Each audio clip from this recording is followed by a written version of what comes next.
Okay, so I watched this video of Joe Rogan talking about Bitcoin, and I thought it was kind of interesting. Let The Joe Rogan. me get to it. Time with people. Exactly. I think of Bitcoin the same way I think about the early internet. I think they didn't see it coming, and now it's a viable form of currency. You can actually buy things with it, and I think the government is freaking out. I think what they're going to try to do is they tried to do some shit with the internet during the Obama administration, where they were going to try to censor the internet, and it fell apart because people were furious in the uproar, and they thought the political repercussions of it were not worth it. Like the juice wasn't worth the squeeze, so they backed off of it.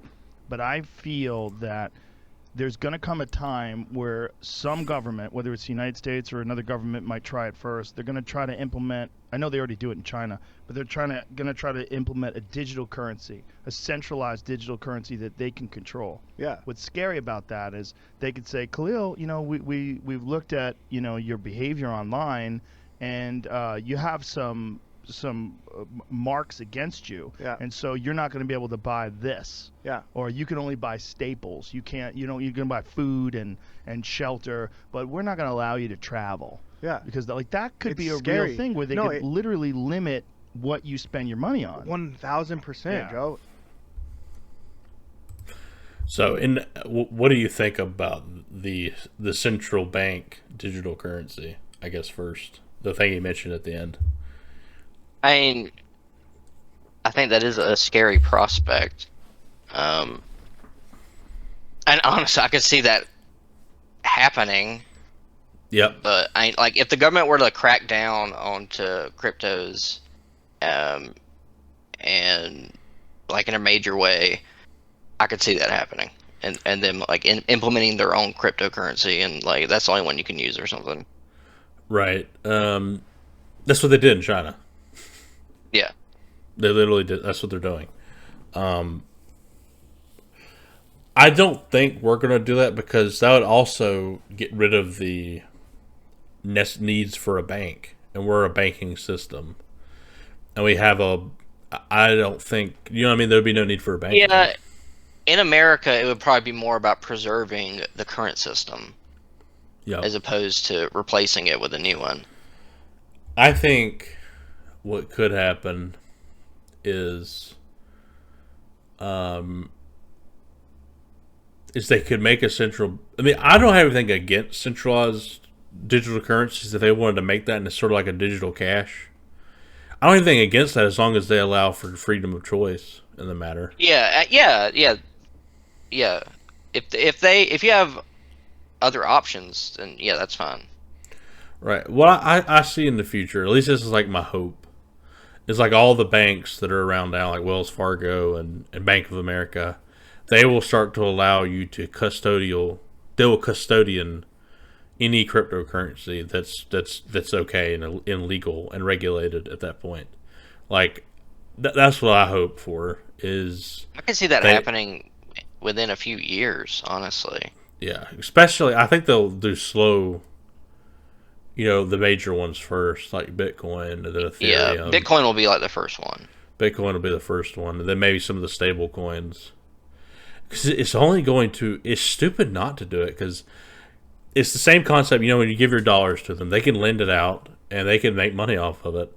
So if you allow them to, custodian your Bitcoin, they can lend it out, or they can, borrow money off of your Bitcoin that they're custodying, I wonder, what kind of infrastructure would they need for that? Like, could they use what they currently have? No, because right now it's all just database. Yeah, it's digital. It's basically like the technology you work with. It's just mainframe, COBOL and stuff. Every time you take money out, they batch it off. They've gotten better at taking it out more immediately to you, but it's not actually settled until like the next day. I guess what does being the custodian of a cryptocurrency entail? Well, what does Robinhood do? Robinhood is one. Coinbase is one. What are they doing? They're holding your Bitcoin until you want to take it out, or if you want to move it somewhere else. You're not custodying your Bitcoin unless you move it to a digital wallet. That Bitcoin that was on your hard drive that got erased, you were custodying it and you lost it. So you may not be, you're not the best custodian, I guess. Does that make sense? Okay. Yeah.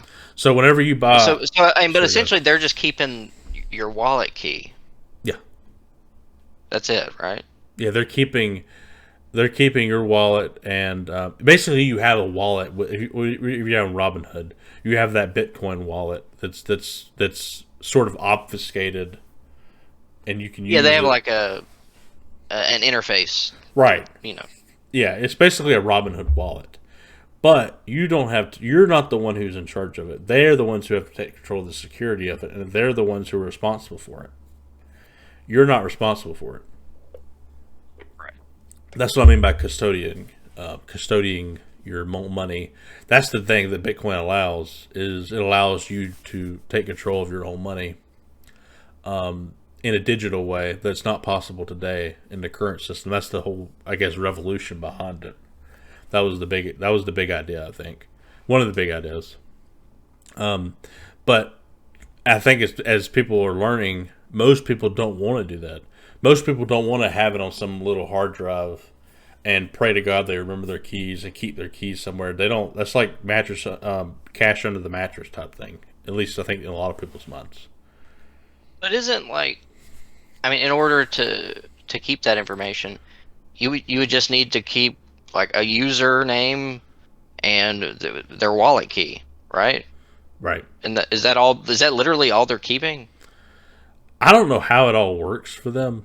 But yeah, essentially they must have some wallet key for your wallet, or it could be they just have one big Bitcoin wallet for everybody, and then you're sending it out from the. They just have a system that keeps track of all the money that they've built. They could be doing it that way. I don't know how that probably actually makes more sense. That does make more sense. I agree. Or maybe they have it spread out over multiple wallets just for security purposes.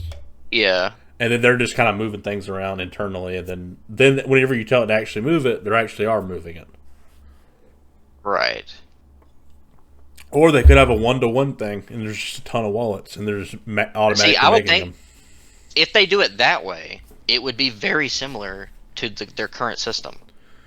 It was just right, and it's just replacing U.S. dollars with money pulled out from this wallet. But it's not exactly their same system because they have to keep that Bitcoin on a wallet. Right, the back end part would be different, but I think the front end would be very similar. Well, yeah, you're probably right, but they need to improve that. Yeah. We can't be withdrawing our Bitcoin and if it takes days. Yeah, I agree. It needs to be updated, but I'm saying they could probably do it now if they wanted to. I think they would. My point, what I was saying is, I don't think they're going to try to. I think they have to make a whole new system, just for the crypto. Yeah, they're probably going to. They're going to have to, I think, because it's they can't try to make COBOL and mainframe work with it somehow. It would be dumb not to try to do it with the newer stuff. Because putting it on COBOL, it would just cause a lot of problems. Like you don't want to still be working with that 50 years down the line. And it may be that the old school banks may never get into it at all, and they just keep the legacy system going. And it's only the new banks, the Cash Apps, the Robinhoods, the Coinbase, all the different ones there are now that are sort of the new banks. Yeah. I've got a feeling, though, that they're going to want to be a part of it, at least for a few of them. They may not have, they probably only have like a few options. I doubt they'd have a ton. You know what I mean? Yeah. Because I think people will always want to have a custodian. And I think there's a lot of discounting of that in the crypto community. A lot of people are kind of crazy about you should have it, blah, blah, blah, blah. But I think a lot of people just don't want that responsibility. Yeah, I mean, I think, like, the thing about Bitcoin or cryptocurrencies in general is you just get that wallet key and you've got the money, you know? Yeah. And with a bank, it's in a physical location. Someone has to go and steal it. Right. So they're opening themselves up to cyber attacks, which I mean that's already a problem, but it would become even more of a problem. But it's about impenetrable because of how hard it is to.